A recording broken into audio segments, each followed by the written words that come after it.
L'argent, l'argent au noir. Qu'est-ce que c'est que cette histoire d'argent au noir? Qu'est-ce qu'on en fait? Je pense qu'on est tous amenés à nous croiser ce problème dans notre vie. Ce problème, ou pour certains, cet avantage, hein. Il y en a pour qui c'est normal, hein. Première chose que je veux dire, c'est l'argent au noir. À aucun moment, le mot noir ou au black, c'est une connotation raciste. À aucun moment. Parce que l'expression, elle vient de l'époque, hein, le Moyen Âge. Quand les personnes elles travaillaient, elles ne pouvaient pas travailler la nuit. Donc les personnes qui travaillaient la nuit, eh ben, elles étaient dans l'illégalité. On appelle ça le noir et au black par rapport au manque de lumière, d'accord? Au manque de lumière. En fait, tu travailles sans qu'il y ait la lumière du jour. Tu travailles de manière cachée, de manière interdite. D'accord? Alors qu'est-ce qu'il nous raconte notre mode d'emploi? Comme d'habitude, on sait que la Bible, c'est un mode d'emploi. Alors, elle nous explique vraiment à la lettre comment fonctionne cette histoire d'argent au noir. Je vous lis le texte Genèse 27. Genèse 27, il va nous éclairer. Écoutez bien. Histoire de Jacob. Qu'est-ce que c'est? Bah, en fait, c'est quand c'est Isaac qui doit bénir ses enfants. D'accord? Je rentre pas trop dans les détails parce que c'est très long. Et donc, il dit à un de ses enfants qui s'appelle Esav, Ésaü, Esav, d'accord, en hébreu. Il lui dit, et il arriva, lorsque Isaac fut vieux et que ses yeux furent affaiblis de manière à ne plus voir, qu'il appela Esav, son fils aîné, et lui dit, mon fils. Et il lui dit, me voici. Il lui dit, tu vois que je suis vieux, je ne sais pas le jour de ma mort.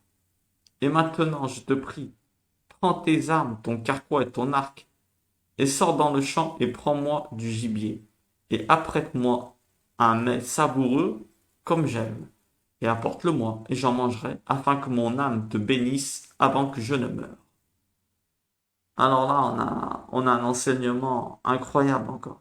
On a beaucoup d'enseignements, mais comme d'habitude, on va focaliser sur une des interprétations. D'accord? Il y en a beaucoup, on le sait, mais on va utiliser celle qui nous intéresse pour notre sujet du jour. Alors on a Isaac qui dit à son fils Esav, va me chercher, va me chasser un gibier. D'accord? Alors là, c'est incroyable de lire ça. Pourquoi c'est incroyable de lire ça? Eh bien parce que Isaac, il était richissime et il avait des troupeaux plein ses, on dira plein ses garages pour faire une métaphore. Il avait des troupeaux de partout. Qu'est-ce que ça veut dire? Pourquoi il l'envoie en chercher un nouveau? Et pourquoi il lui dit, prends bien ton arc et prends bien ton carquois et va chasser. N'en prends pas un comme ça, là. Il le pousse, déjà, première chose, il le pousse à être honnête, à aller chasser. Lui, pas aller en voler un ou faire quelque chose de bizarre.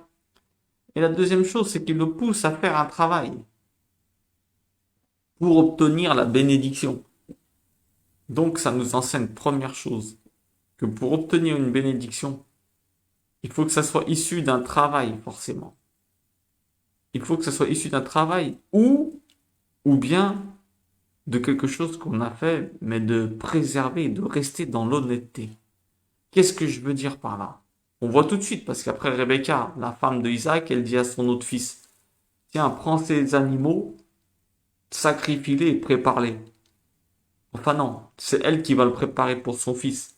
Et là, on voit Isaac qui dit à son fils, tu prends, tu découpes les agneaux, tu les chasses, tu les découpes, tu les prépares toi.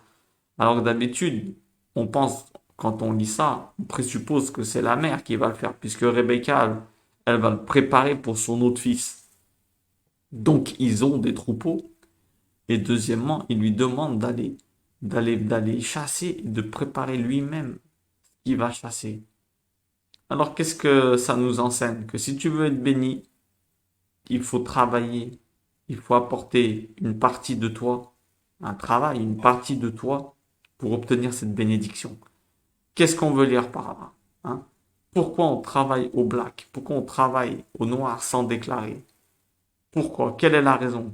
Parce qu'on a envie de plus. Ouais. Parce qu'on pense que on a peur. On n'a pas assez d'argent pour finir le mois. parce qu'on pense qu'on mérite. Il y en a qui pensent qu'ils méritent. Ils travaillent plus, ils se disent, moi je rétablis la balance parce qu'on me vole. Alors moi je vous dis une chose, le but de la vie, c'est quoi? Ben, c'est d'être heureux avec ce que tu as déjà. Le riche, c'est celui qui sait, c'est celui qui a de quoi subvenir à ses besoins. Qu'est-ce qu'on parle de quand on parle de besoins primaires? C'est lesquels? Nourriture, alimentaire, vestimentaire, hygiène, bien sûr d'avoir une maison. Parce que déjà c'est un privilège d'avoir tout ça, croyez-moi. Donc le riche, c'est celui qui sait se contenter de ce qu'il a pour subvenir à ses besoins. Alors maintenant, qu'est-ce que ça nous indique ce texte? Que si on veut une bénédiction, il faut pas voler, il faut travailler. La vraie bénédiction, écoutez bien, comme on dit, hein, la pire erreur quand tu fais du travail au black comme ça, quand tu acceptes de l'argent au noir, eh ben c'est de croire que comment dire, que tu rétablis l'équilibre. C'est faux. Tu crois que entre guillemets, que si tu voles les gens ou l'État. Eh ben c'est faux, parce qu'en vérité, tout ce que tu as, c'est à Dieu. Donc tout appartient à Dieu. Comment dire, quand tu fais, par exemple, quand tu voles quelqu'un, bah tu fais quelque chose de terrible. Pourquoi? Parce que tu lui enlèves le moyen que Dieu lui avait donné pour son élévation.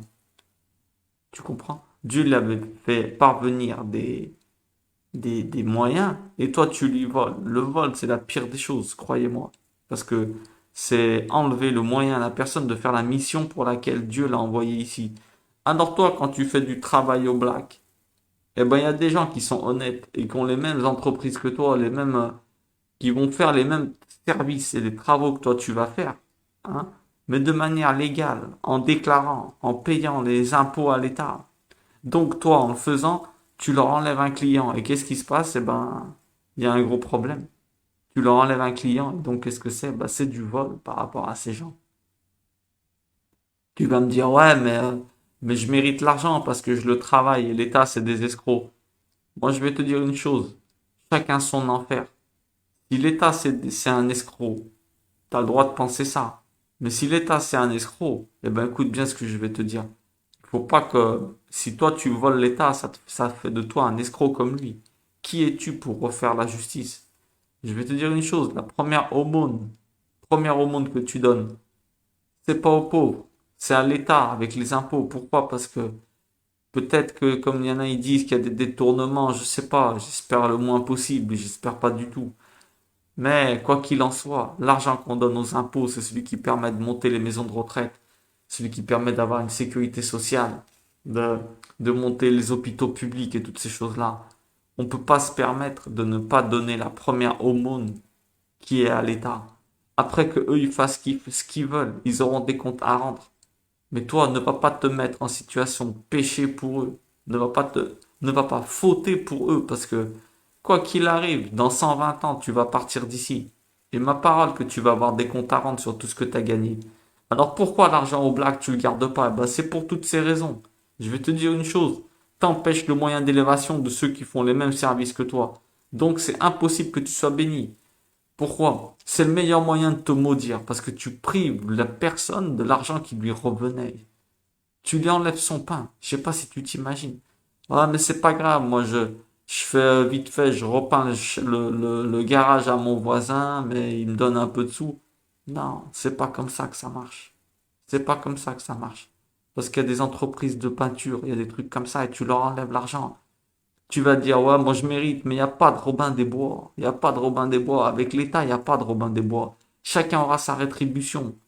Je te promets, fais de ne... un voleur, il finit pas bien. Et toi, tu deviens un voleur quand tu fais ça. Pourquoi? Tu obliges Dieu à redistribuer. Je sais pas si tu comprends le délire là. C'est la pire insulte que tu peux faire à Dieu. C'est comme si tu disais à Dieu qu'il rétribue mal. Ça veut dire que il te donne pas assez. Alors toi, tu prends les devants et tu choisis de passer et de gagner ta subsistance par un autre moyen. C'est, en vérité, c'est le pire manque de foi que tu peux avoir. C'est vouloir prendre le contrôle et te dire, allez, j'ai pas assez d'argent, moi j'en veux plus. Seigneur, tu m'en donnes pas assez. Tu te fais, moi je vais te dire la vérité. Si ton père c'était Bill Gates, est-ce que tu te ferais du souci? Non. Pourquoi? Parce que tu sais qu'il a tout ce qu'il faut. Et donc, tu as peur de Dieu. Tu crois qu'il va pas te donner ce dont tu as besoin. Prendre le contrôle et faire du black, c'est croire que c'est montrer à Dieu qu'il va pas te donner ce dont tu as besoin. Et toi, vouloir rajouter plus. Alors qu'en fait, il y a un truc qu'il faut que tu saches. Moi, je te dis euh, euh, une chose qui est très importante. Tout l'argent que tu allais recevoir dans l'année, il était déjà prévu. Écoute bien, tout l'argent que tu allais recevoir dans l'année était déjà prévu.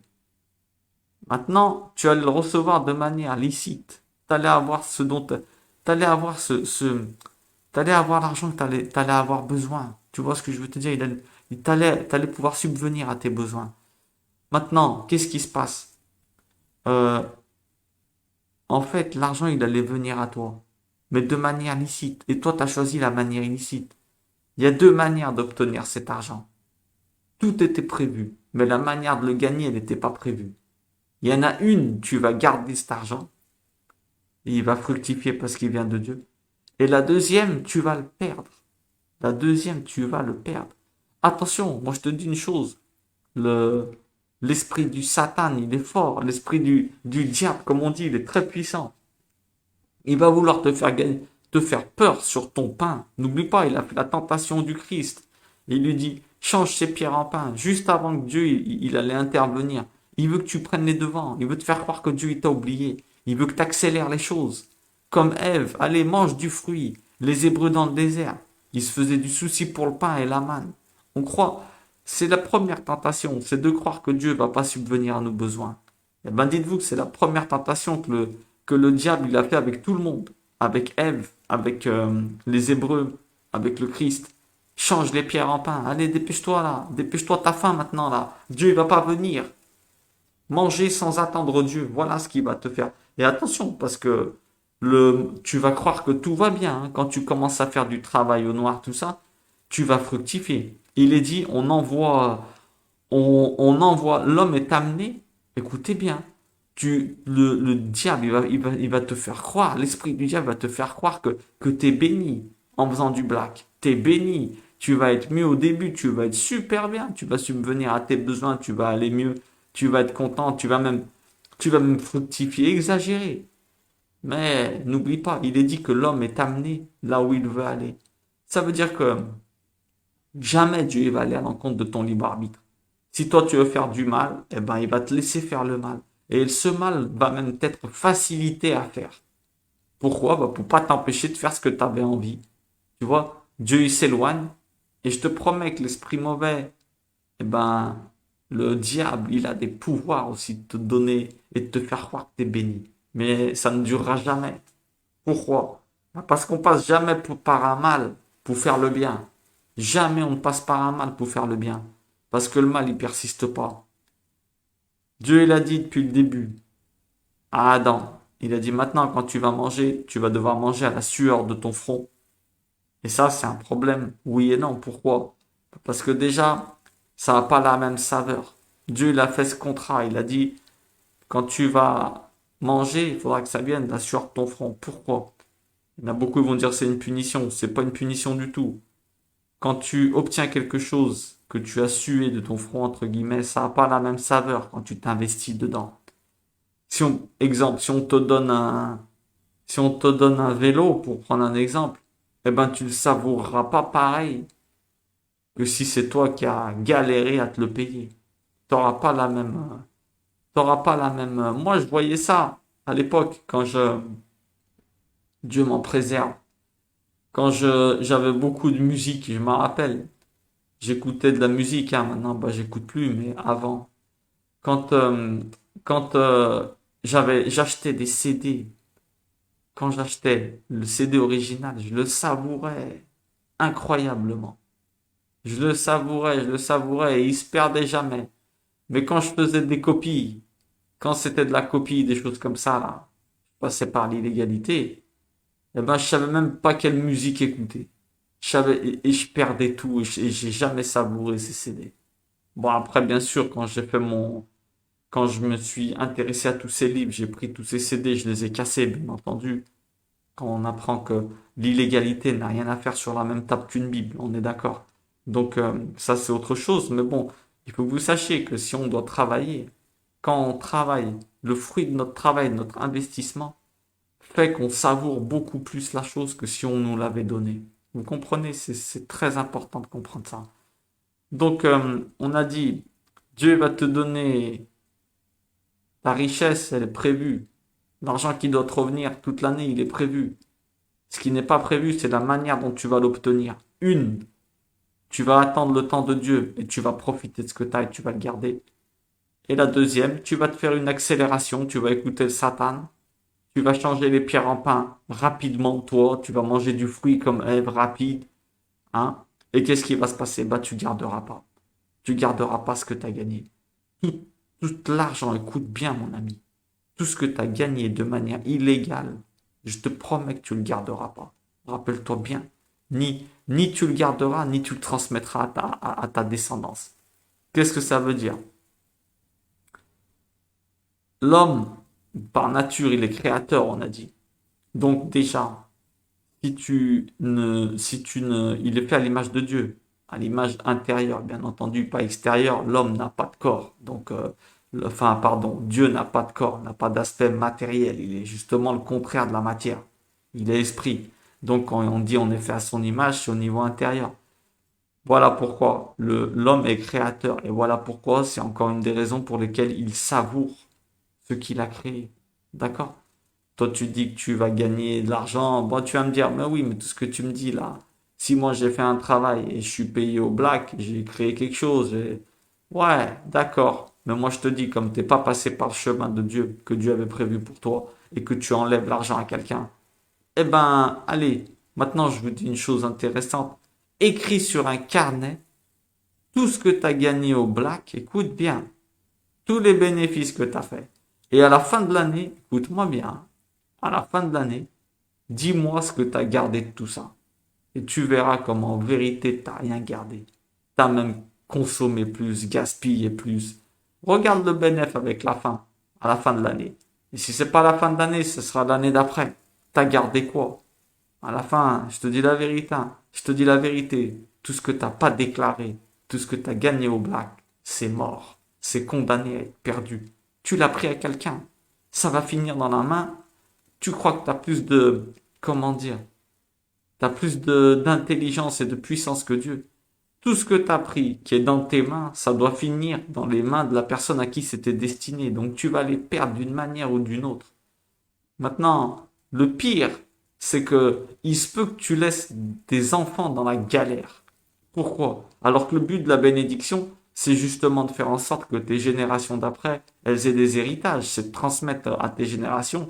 Sinon, pourquoi? Ben, sinon, ça sert à rien ce que tu as fait. Tu vas peut-être même laisser tes enfants dans la galère, les pauvres. Ils vont peut-être même tout perdre, alors que tu les auras habitués à vivre comme ça. On ne sait même pas ce qui peut se passer. Fais bien attention. On a dit que Dieu il s'occupe de trois choses dans la vie. Il s'occupe de trouver ta femme. C'est un truc intéressant que je dis là. C'est Dieu qui t'emmène ta femme. Il faut arrêter de courir à droite à gauche. Ton vrai amour, il te tombe dessus. Ton vrai amour, il te tombe dessus. Le deuxième truc qui gère, c'est ton nombre d'enfants. Quoi qu'il arrive, tu ne contrôleras pas. Tu veux en avoir, t'arrives pas. Tu veux pas en avoir, t'en as. Ça, c'est un truc qu'il faut laisser dans les mains de Dieu. Et la troisième chose, c'est la parnassa, on dit, c'est la subsistance. C'est Dieu qui s'occupe de te faire venir. T'inquiète pas. Comme dit le Christ, il sait que t'en as besoin. T'as pas besoin d'aller faire du black ou des trucs comme ça. T'as pas besoin. C'est manque de foi et vouloir prendre le contrôle. C'est la pire insulte que tu peux faire à Dieu. C'est comme si tu lui disais, tu redistribues mal les biens. Maintenant, je vais vous dire une chose, hein. Les sages, ils disent que c'est une des principales questions qu'on va te demander quand tu vas mourir. Est-ce que tu as été honnête dans ton argent, dans tes affaires? Et là, il faut faire attention parce que si Dieu il te demande des comptes sur ton argent qui est honnête, qu'est-ce que ça va être? Hein, il va te demander comment tu as dépensé ton argent honnête. Est-ce que tu as contribué à faire le bien avec? Alors imagine-toi, s'il te demande des comptes sur l'argent qui est honnête, qu'est-ce que ça va être avec l'argent malhonnête? Qu'est-ce que ça va être quand tu vas monter? Il va te dire, il faut arrêter de rêver. Moi, je vous dis, c'est une réalité. On va tous mourir un jour. On va tous mourir un jour. Alors, il y en a, ils disent qu'on finit dans le trou et il n'y a plus rien. Mais s'il y a quelque chose après, c'est que tout ce livre qu'on est en train d'étudier, il est vrai. Donc, on va avoir des comptes à rendre. Je dis pas ça pour que vous ayez peur. Au contraire. Je dis ça pour que vous soyez heureux de faire le bien et vous encourager à faire le bien. Vous voyez ce que je veux vous dire? N'ayez pas peur. Parce que l'éternité, c'est long. Hein. Depuis, regardez les morts, ça fait longtemps qu'ils sont morts. Hein. Par exemple, Moïse, regardez le temps que ça fait qu'il est là. Si il est dans le monde d'après, ça fait un moment il est là-bas. On passe dans un autre système. Bref, euh, je voulais vous dire une chose. On va citer quelques exemples, comme d'habitude. Quelques exemples pour être bien. Par exemple, de l'argent au noir, il y a un petit dérivé qui peut être les jeux de hasard, les jeux qu'on fait là, les jeux qu'on voit à la télé, toutes ces histoires là, les machines à jeux et tout. C'est impossible d'être béni avec l'argent que tu vas gagner là-bas. Tu sais pourquoi? Parce que cet argent, il crée des ruptures familiales. L'argent que tu gagnes dans ces genres d'endroits, il est maudit. Pourquoi? Parce que les gens, ils voulaient pas te le donner. Tu vois ce que je veux te dire? Les gens, quand ils jouent, ils veulent pas donner l'argent en vrai. Alors qu'est-ce qui se passe? Eh ben cet argent, entre guillemets, il est maudit. Il est chargé d'ondes négatives. On a déjà dit, les ondes, c'est une réalité. Hein. On charge les éléments autour de nous d'ondes. Hein. On émet des ondes et on en reçoit. Ceux qui ne me croient pas, allez vous renseigner sur la science moderne, vous allez voir. Tout ce qui a une structure atomique émet et reçoit des ondes. Alors, quand on charge quelque chose avec des ondes négatives, ne croyez pas qu'il va vous arriver du bien. Toi, tu joues, c'est pas le sujet du jour, mais tu joues à des jeux que les gens ils voulaient gagner. T'as cru que tu vas emporter leur argent et il est béni. T'as cru que tu vas faire du bien avec. Tu vas le perdre cet argent. La vérité, les gens qui ont gagné des gros lotos, la plupart ils sont dans la ruine pire qu'avant. Moi je vous dis, n'investissez pas là-dedans. Tu veux gagner au loto, tu prends une tirelire. Et tous les jours, quand tu as envie de jouer, tu mets la somme du billet. Que, la somme du billet de loto, ou du ticket de loto que tu voulais faire, ou du jeu que tu voulais faire. Tiens, aujourd'hui, je voulais jouer au poker en ligne. Je voulais mettre 10 euros. Tu les mets dans la tirelire. Demain, pareil. Et tu l'ouvres à la fin de l'année. Ça, c'est de l'argent honnête. Alors maintenant, quand il y en a, ils vont venir, écoutez bien, ils vont vous dire, ouais, tiens, je te propose un travail au black ou tout ça, là. Qu'est-ce que tu fais si toi, tu as les compétences de le faire? Par exemple, tu es un électricien ou je sais pas. Eh ben, faut que tu dises c'est impossible. Ou alors tu vas signer dans une boîte et il te dit je te paye la moitié au black. Faut que ça soit innégociable. Faut que tu expliques aux gens, tu fais ce que tu veux. Le souci, il vient pas de toi, il vient de moi. Moi, j'ai mes principes. Tout, tout ce qui vient, tu le gardes dans ta tête pour pas qu'ils te prennent pour un fou. Au pire, si tu peux, tu le dis. Tu lui dis pour moi, ma subsistance, Dieu, il est au courant que j'ai besoin de choses. Et il est capable de me faire devenir très riche. Il est capable de me faire devenir très riche de manière honnête. Et d'ailleurs, comme on a dit, la richesse, on sait ce que c'est. La richesse, c'est avoir de quoi subvenir à tes besoins. Des chaussures à casse, t'as de quoi subvenir. Ça, c'est la richesse. Ok? Alors, c'est quoi? Pas déclaré à l'État. Argent au noir, effectivement. Tout ce qui n'est pas déclaré à l'État. Les impôts, on a dit, c'est la première aumône. Maison de retraite, ils font les routes, ils contribuent à la sécurité sociale. Tout ce que tu achètes, qu'on te propose sans TVA, ne fais pas d'achat sans TVA. Laisse tomber. Pourquoi? Parce que tu vas payer cette TVA d'une autre manière. T'en profiteras pas. Tu profiteras pas de ton bien. Il faut vérifier les achats qu'on fait. Est-ce que les personnes, elles payent leurs impôts? Est-ce que c'est des gens honnêtes? Pourquoi pas? Parce que sinon, tu contribues au système. Sinon, tu contribues au système. Il faut que la personne elle soit honnête. Toi, il faut que tu te renseignes. Tu vois ce que je veux te dire? Les achats sans TVA, tout ça, c'est pas bon. Quand tu dis, allez, je vais prendre une babysitter chez moi, tu vas me dire, je suis un extrémiste, mais oui, je pousse à l'extrême. Tu prends une babysitter, il y a des entreprises de babysitter, tu peux pas. Alors la nièce à mon oncle, elle vient, et comment je fais pour la payer? Bah, tu lui donnes un gâteau, ou alors service gratuit. Tu lui donnes il faut éviter, il faut pas convenir d'argent. Dès que tu conviens de l'argent, tu es dans l'illégalité. Je sais pas si vous comprenez. Faut pas convenir d'argent quand tu vas rendre un service. Si la personne elle insiste, elle te dit oui, mais tu vas me faire l'électricien dans ma maison, tout ça, ok, bah tu lui dis tu me payes un repas. Vous comprenez? Ou alors tu rends le service. Du moment où tu conviens de l'argent, tu es dans l'illégalité, mon ami. Ok, c'est très très très important. C'est très très très important. Dès que tu demandes une rétribution financière, c'est que tu es dans l'illégalité. Maintenant, si quand tu termines, tu n'avais pas prévu et la personne elle te donne des sous, bah écoute, tu donnes tes 10% aux pauvres et après, bon, c'est pas pareil, tu vois, ça peut être négociable, cas par cas, faut réfléchir dessus, tu vois, tu peux donner en aumône ou... Bref, il faut pas que tu comptes sur de l'argent. Quand tu vas rendre un service à quelqu'un, tu comptes pas sur de l'argent. Sinon, ou tu auras un service, ou alors la personne, tu l'orientes vers par exemple, t'es électricien, on a dit, tu l'orientes vers une entreprise d'électricité. C'est ça contribuer au système. Il y a des gens honnêtes qui payent leurs impôts pour le même travail que tu vas faire. Tu leur enlèves, c'est du vol. Je suis désolé de te le dire, on n'est pas là pour complaire et faire plaisir. Je vous dis ce que c'est que ce qu'elle dit la Torah. C'est comme ça que ça se passe. Tu vas me dire, alors je peux pas faire un cadeau d'argent pour quelqu'un pour son anniversaire, il s'achète ce qu'il veut. Si, t'as pas convenu d'argent avec lui. On a dit, c'est quand c'était convenu. Quand c'est convenu, tu, tu biaises le système. T'es dans le black. Vous voyez ce que je veux dire? Même s'il faut éviter de donner de l'argent, on peut donner, je sais pas, c'est mieux de faire plaisir à la personne, lui offrir quelque chose qu'elle aime. Pourquoi? Bah, parce que déjà, ça lui montre que tu la connais un peu plus. Tu vois ce que je veux te dire? Donc, on a dit, il faut faire attention quand tu vas consommer, quand on va te proposer des choses. Est-ce que tu es dans un endroit où les gens ils sont honnêtes? C'est une question qu'il faut te poser. Ah, l'argent en blague, c'est quelque chose de difficile, de compliqué. Il y en a qui disent que c'est dur d'être honnête. Ouais, ouais, mais ça vaut le coup. Ça vaut le coup parce que quand tu es honnête, eh ben, je te promets que tout ce que tu as, tu vas le garder et tu vas pas le perdre. Moi, entre guillemets, je suis pas fier de moi, mais j'avais des choses malhonnêtes chez moi.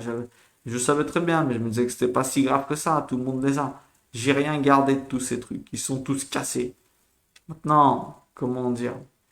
Euh, je vous dis un truc pour terminer qui est très très très intéressant.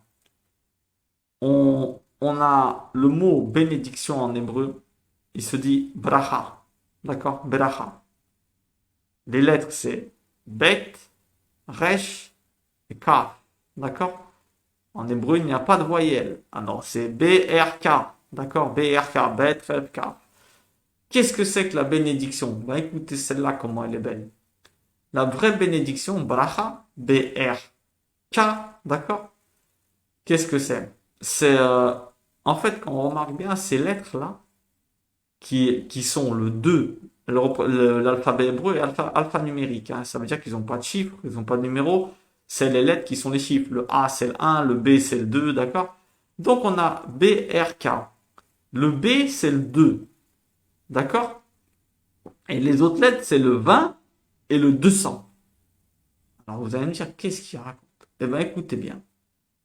Les lettres de mot bracha, BRK, c'est exactement le double de la lettre qui était avant. Je vous fais un exemple, le B, c'est le double de la lettre qu'il y avait avant qui était le A.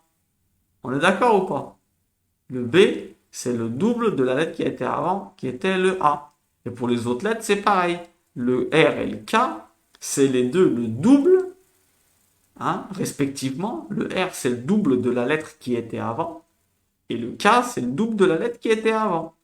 Et quand on a les trois chiffres, c'est 2, 20 et 200. C'est intéressant. Déjà, c'est chaque fois le 2. D'accord? C'est un multiple de 2. Donc, qu'est-ce que c'est que la bracha? C'est, écoutez bien, hein, c'est c'est de faire le double avec la lettre qu'il y avait avant. C'est-à-dire quoi? C'est de gagner et de faire le double. Écoutez bien, c'est maintenant que je vais vous expliquer. J'espère que vous allez me comprendre. C'est un peu compliqué et j'ai du mal à m'expliquer. C'est avec quelque chose, avec une certaine quantité, et ben tu arrives à faire le double. Qu'est-ce que ça veut dire? Tu gagnes 1 000 euros, tu arrives à combler tes besoins à un niveau inimaginable, inespéré. D'accord? Avec 1 000 euros, tu combles tes besoins comme si tu en avais 3 000, de manière miraculeuse. C'est ça la bracha. Faire plus en ayant gagné moins. Tu doubles avec la même chose. Et qu'est-ce que c'est donc le contraire de la bracha? On dira la malédiction, hein, quand tu fais du black, tout ça. Eh ben, c'est donc faire doublement moins avec ce que tu as gagné. On est d'accord? Tu as gagné 7 000 euros, mais tu sais pas ce qui s'est passé, tu as claqué pour 14 000. Eh ben, moi, je te dis une chose. C'est exactement ce qui se passe avec l'argent au noir. On termine là-dessus. Tu vas tout perdre. Au début, tu vas croire que tu as beaucoup. Mais je te promets qu'avec 7 000 euros que tu vas gagner, petit à petit, ça va disparaître. Tu vas avoir des nouveaux besoins. Tu vas te dire, mais comment ça se fait? Le frigo, il va claquer. Des choses, elles vont se casser. Tu vas te faire voler. La vérité, tu vas avoir des phénomènes très, très visibles. Très, très visibles. Tu vas te dire, si j'avais pas fait ça, et je t'invite à expérimenter. Si tu es quelqu'un qui fait de l'argent au noir, arrête-y tout de suite. Arrête-y tout de suite et compte sur Dieu. Et tu verras que tu vas arriver à tes fins de mois. Tu vas te dire, Alès, comment ça se fait? Comment ça se fait? Et deuxième chose, si tu veux pas t'arrêter, je t'ai dit, note tout dans un calepin. Et tu verras à la fin de l'année, si t'es pas plus dans le crash que d'habitude, tu vas avoir perdu beaucoup plus que tu as gagné. Note tout. Tu veux faire du black, vas-y, fonce. Mais note tout. Note tout. Et quand la télé, elle pète, quand tout ça, quand tout claque, eh bien, viens pas te plaindre. Le problème de l'humain, c'est qu'il oublie. C'est qu'il oublie. Toi, tu vas faire du black pendant le mois de septembre. Et au mois d'août, ta télé, elle claque. Avec la somme que tu as gagnée au black. Et toi, comme tu as oublié, tu vas dire, Seigneur, je comprends pas comment ça se fait qu'il m'arrive ça. Ah, tu comprends pas. C'est pour ça que je te dis, prends un carnet de notes, note tout. Et je te promets hein, que à la fin, tu te diras, waouh, j'aurais jamais dû faire toutes ces bêtises, perdre mon temps. N'oublie jamais que les sages, ils disent que celui qui travaille plus de 8 heures par jour, c'est un âne. C'est un âne, ils disaient, ah mort, un âne. Matérialité. Pourquoi? Bah parce qu'en fait, l'humain, il est fait pour, pas que pour travailler, bien entendu. Et ça, on n'a pas compris. Et je te dis tout de suite, Dieu, il a prévu tout l'argent qui va te revenir. C'est dommage de choisir le chemin du diable, parce que l'argent qui va te revenir selon Dieu, eh ben, tu vas le garder. Et celui du diable, eh ben, viens pas te plaindre. Est-ce que tu crois qu'il te fait avoir cet argent pour que tu le gardes et ton bonheur? La vérité, mettez-vous bien ça dans la tête. Que Dieu nous bénisse et qu'il fasse qu'on ne succombe pas à la tentation et la peur de ne pas avoir. Et que jamais on soit dans la situation d'avoir à faire des choses malhonnêtes par peur ou par... qu'on soit même pas dans la situation d'avoir à le faire. Que Dieu nous bénisse tout le temps et qu'on n'ait pas l'intention de le faire et qu'il fasse que ça ne nous arrive pas par rapport à l'intention de ne pas le faire qu'on a. D'accord? Je vous souhaite une bonne fin de journée.